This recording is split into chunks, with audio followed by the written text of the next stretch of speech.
क्या हो गया मेरी बेटी को? निकल जाओ तुम तीनों यहाँ से। तुम्हारे वजह से ही मेरी बेटी को आज सर्प ने डस लिया है। तीनों लड़के बहुत दुखी हो जाते हैं और मंजरी का अंतिम संस्कार हो जाता है और सभी लोग अपने अपने घर की ओर भी चल जाते हैं। लेकिन वो तीनों लड़के अभी भी घर नहीं गए थे। वो तीनों मंजरी की याद में तड़पने लगते हैं।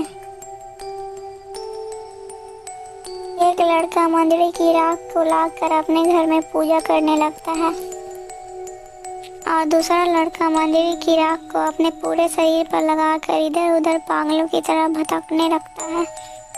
और तीसरा लड़का एक योगी बन जाता है और इधर उधर भटककर भिक्षा मांगने लगता है। हाय हाय मेरी मंजरी, तुम मुझे छोड़कर कहाँ चली गई? मैं अब तुम्हारे बिना कैसे जीऊंगा? मंजरी, तुम मुझे छोड़कर क्यों चली गई है? तुम्हारे बिना तो मेरी पूरी दुनिया वीरानी हो गई है। भिक्षाम देही माता, भिक्षाम देही। आइए आइए ब्राह्मण देवता, यहाँ पे बैठिए, मैं अभी आपके लिए भोजन लाती हूँ। बूढ़ी माता खाना लगा देती है। तभी वो आदमी मंजरी को याद कर कर कर रोने लगता है। अरे बेटो, तुम्हें क्या हुआ? तुम मुझे बताओ, तुम्हें क्या कष्ट है? मुझसे कुछ भूल हो गई है क्या? नहीं नहीं माता, आपसे कोई भूल नहीं हुई है। मुझे बस मेरी पत्नी की याद आ गई, इसीलिए मेरे आंसू आ गए। अरे बेटो, क्या हुआ तेरी पत्नी को? फिर वो आदमी बूढ़ी माँ को सारी कहानियाँ बताता है। पुत्र, तुम दुखी मत हो। अब तो मैं तुम्हारे लिए कुछ कर भी नहीं सकती। यदि तुम्हारी पत्नी की अस्थियां होती तो मैं तुम्हारी पत्नी को जीवित भी कर सकती। लेकिन माता जी, आप मेरी पत्नी को कैसे जीवित कर सकती थी? बेटा, मेरे पास ऐसी जड़ी बूटी है जो कि मृत इंसान की राख से ही उसे फिर से जीवित कर देगी। माता जी, आप मुझे वो जड़ी बूटी दे दीजिए। मेरे मित्र के पास मेरी पत्नी की अस्थियां रखी हैं। फिर वो बूढ़ी माता उसको वह जड़ी बूटी दे देती है और वो इस जड़ी बूटी को पाकर बहुत ही ज्यादा खुश हो जाता है। अरे भाई, जल्दी से लाओ मंजरी की अस्थियां को, मैं तुरंत ही मंजरी को जीवित कर दूंगा।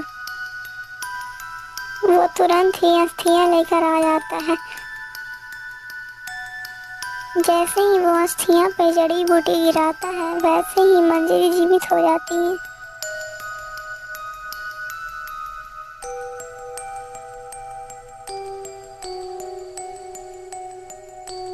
अरे वाह वाह, मंजरी तो फिर से जीवित हो गई है। अब तो मैं जरूर इससे विवाह कर लूंगा।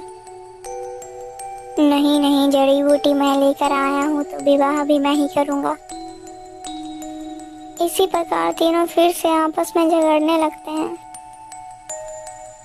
अरे अरे, आप सब चुप हो जाइए। मैं फैसला करूंगी कि मुझसे विवाह कौन करेगा। आप लोग मेरी बात ध्यान से सुनो। जो सबसे पहले मेरे लिए उस नदी से कमल का फूल तोड़ कर लेकर आएगा, मैं उसी से विवाह करूंगी। यह बात सुनते ही वो तीनों लड़के कमल पुष्प लाने के लिए तैयार हो जाते हैं। इनमें से दो लड़कों को तैरना तो आता था, लेकिन घनश्याम को तैरना नहीं आता था। परंतु मंजरी से विवाह करने के लिए वो पानी में कूद पड़ता है। अरे छोड़ छोड़, ये कमल पुष्प तो मैं ही ले जाऊंगा। मैं ही मंजरी से विवाह करूंगा। अच्छा, बड़ा है कमल लेने वाला, चल निकल यहाँ से। दोनों लड़के कमल को इधर उधर से खींचने लगते हैं और कमल को नष्ट कर देते हैं। उधर घनश्याम नदी में डूबने लगता है। अरे अरे, ये तो नदी में डूबने लगे। इसका मतलब इन्हें नदी में तैरना नहीं आता था। फिर भी वो मेरे लिए नदी में कूद गए। मुझे इन्हें जल्दी से बचा लेना चाहिए।